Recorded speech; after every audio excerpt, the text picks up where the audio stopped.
to be represented as the pagan fertility goddess.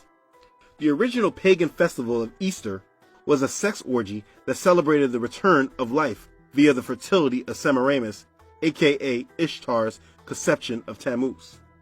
Worshippers of the ancient Babylonian religion celebrated the conception, not birth, but conception of Tammuz on the first Sunday after the full moon that followed the spring equinox. They celebrated it by baking cakes to Ishtar, getting drunk, engaging in sex orgies and prostitution in the temple of Ishtar. Women were required to celebrate the conception of Tammuz by laying down in the temple and having sex with whoever entered.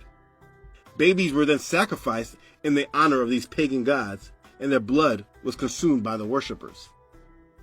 The priest of Easter would sacrifice infants, human babies, and take the eggs of Easter/Ishtar as symbols of fertility and dye them in the blood of the sacrificed infants. The Easter eggs would hatch on December 25th, 9 months later. The same day her son Tammuz, the reincarnate sun god, would be born. You will see her mentioned in Judges chapter 10, verse 6, or 1 Kings chapter 11, verse 5.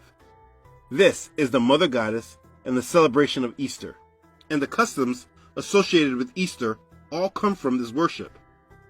It has nothing to do with Yahshua. It is the commemoration of the conception of the reborn sun god born on December 25th. This is what Easter is. Now, without going into complete detail about Rome and their supposed conversion to Christianity, there are some dots that should be connected. The Romans were pagans before their conversion. They believed in this same Father God, Mother God, Son of God concept created by ancient Babylon. They just replaced the names and made us believe that Yahweh is the Father God, Mary is the Mother Goddess, and Jesus Christ is the Son of God. They already celebrated these pagan festivals. This is why the date of Easter was set to the first Sunday of the first full moon after the spring equinox. They set this date in accordance with their already known pagan festival. They just replaced the meaning with the resurrection of Christ. Easter is a pagan holiday, regardless if we have decided to change the reason why we acknowledge the date, even down to the name Easter. Now, many researchers say that the name Easter derives from the other name of the moon goddess Semiramis, which is Ishtar, and that Easter is a correct pronunciation of this name, Ishtar, in Semitic dialects. Another says the word Easter is of Saxon origin, and it is derived from the word Esoter, aka Easter. The ancient Saxons in northern Europe worshipped the goddess Oeaster at the time of the spring equinox. This is the same mother goddess, Queen of Heaven. Either way, no matter where it comes from, it is easily discerned that this name has nothing to do with Yahshua. Nothing at all. And the funny thing is that churches today know this, but instead of them digging deeper, they just decided to change the name to the Resurrection Sunday and make that the solution.